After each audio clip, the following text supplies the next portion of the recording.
Most of you slicers don't realize this, but part of the reason you hit a slice is often because of what you do in the backswing. And I'm going to teach you how to fix that.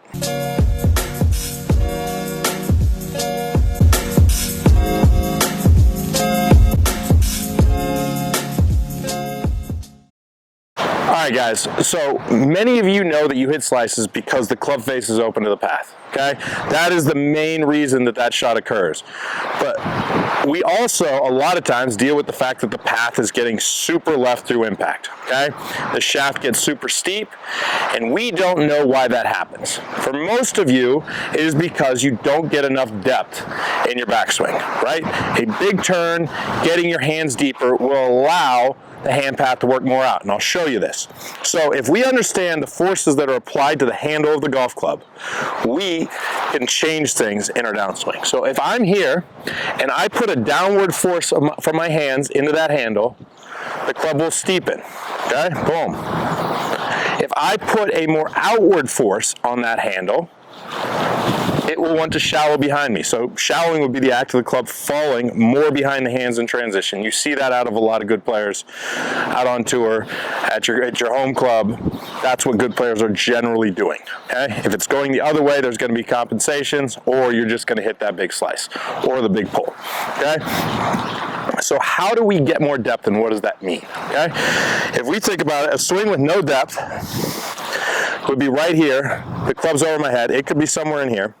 More depth would be farther behind you. I always use the heel as a reference point for depth. I want my players to get their hands to the heel, or in some cases a little bit behind it. Now, the more you rotate your body, the more shallowing you're going to want coming down, so that would require the hands to be farther behind. The less you rotate, the less you're going to want the club to shallow, so we can have more vertical hands. But I'm always using the back of the heel as a reference point for depth in the backswing, okay? So, if we don't have that depth, how do we start adding it, okay?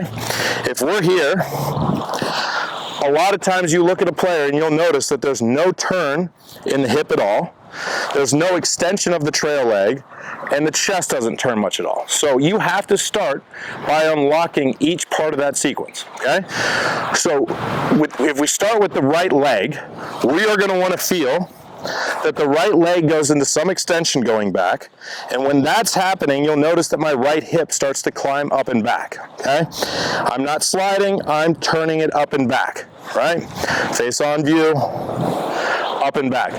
When I start getting that turn and that extension out of the leg and the turn in the hip, then that's going to make it a lot easier for my chest to rotate, okay?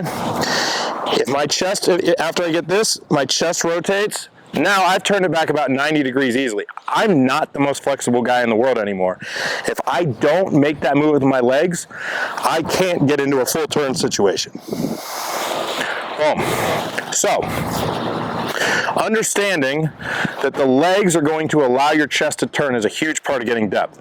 Now, what is going to happen with my arms? A lot of times you see a situation where the arms become separated from the body and just climb straight up, okay?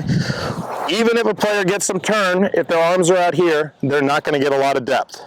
Okay? So what I want my players to feel is that that lead arm stays in closer to their body when they're taking it back. Now, if we do that, get it more stretched across the chest going back, my hands are naturally in a position of more depth once I create that turn in the backswing. If you can create that turn, you can keep your lead arm in closer to your body, you will get more depth, and you will start to see the shaft shallow more in the downswing, and that is one of the keys to getting rid of your slice.